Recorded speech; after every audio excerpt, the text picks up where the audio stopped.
welcome everybody here today. Thank you for coming. It's been a long drive for me. I drove from British Columbia. I got a lot of skin in this game. Both of my parents were victims here at the Allan Memorial. Both walked into these doors many times and out.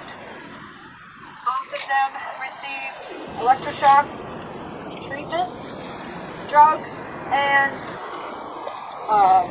sleep therapy and depatterning therapy. Both of them were irreparably harmed. My mother was on antidepressants and tranquilizers until the day she died, and it was very sad.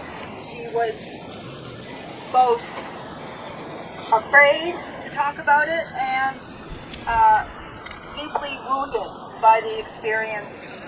And that was the signature of her life. And I loved her because she was a loving person. As is often the case of victims that come out of here, they are not recognizable to the people they were before, or they become multiples. My father is such a person, but my mother was not. Somehow she stayed one person. However, she was extremely subdued, and it was very sad. So I do this for her. I began seeking answers in 1998 when my mother, I saw the Sleep Room program on CBC, and I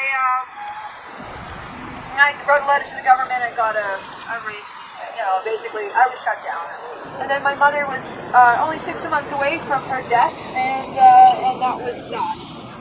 However, gnawed at me, and I kept writing letters, and then finally I saw her in a film clip in 2013, and I dove into this research and subject matter with everything I could. So I launched an online campaign, and that coincided with about 2017 with the CBC reporting on Allan getting another ex gratia payment for her mother being in the Allan, and then people came together and formed this lawsuit. So that's why it's here now. It has bubbled to the surface, and we're not going to go away, as our lawyer Jeff Orenstein said. We'll continue this fight. The toll on myself and my family is remarkable to this day. My brother died.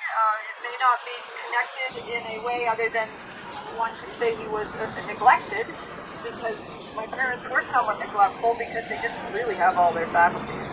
Even though they would never admit that, it was very hard to admit any of this or deal with it, which is why they didn't apply for their ex gratia payment.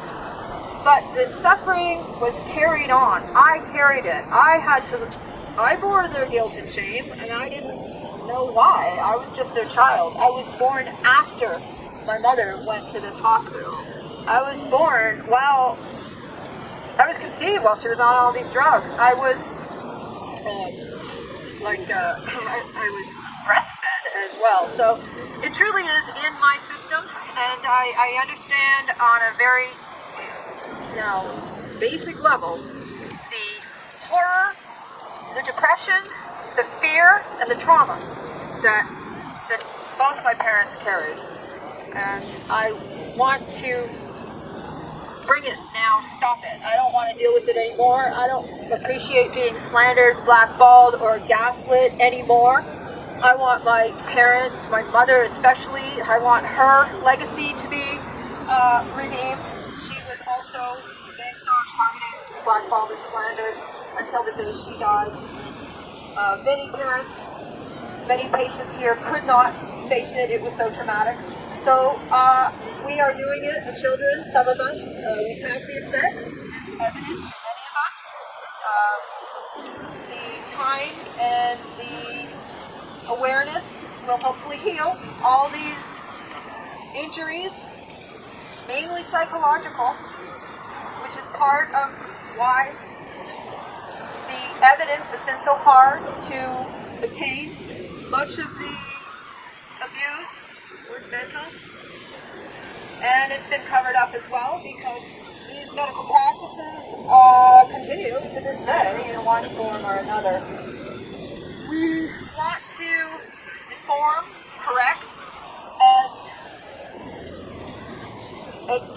and write policy against these practices that separated a class of people, the doctors associating with the governments and the CIA and associations like the Rockefeller Foundation, who also funded Cameron, and regular people, our families. My family on both sides were here for 200 years.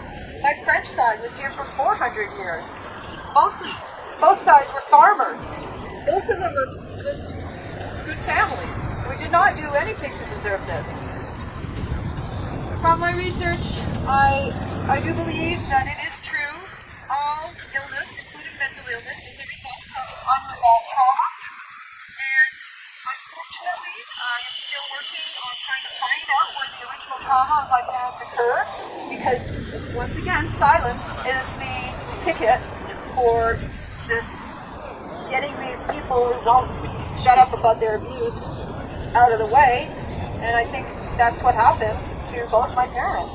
My father tried to became one of them, and my mother just succumbed.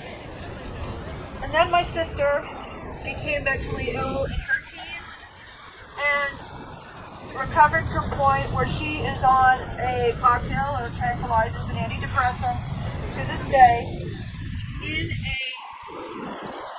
in a state that does not look good. However, she's functioning, and I must give her credit for that.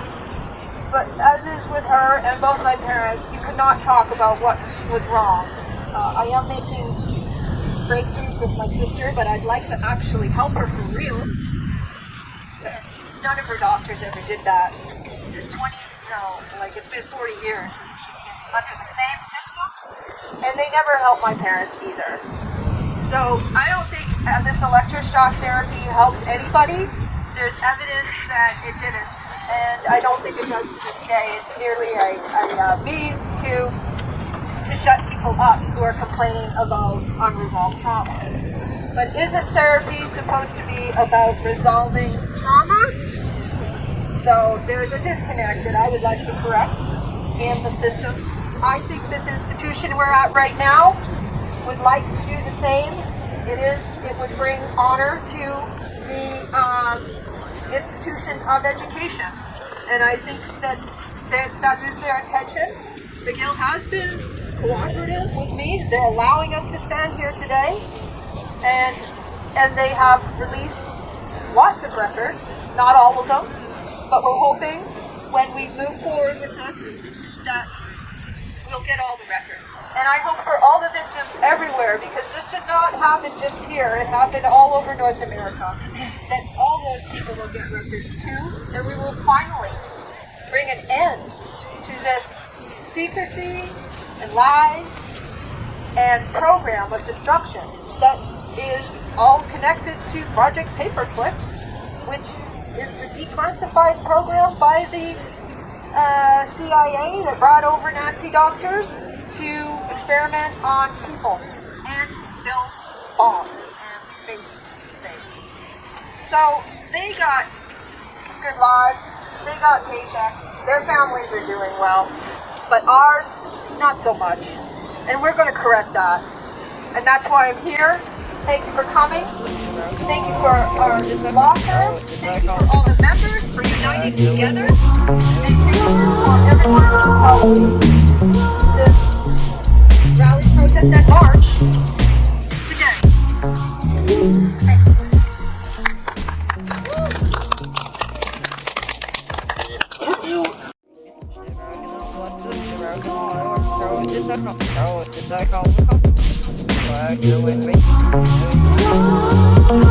Thank you.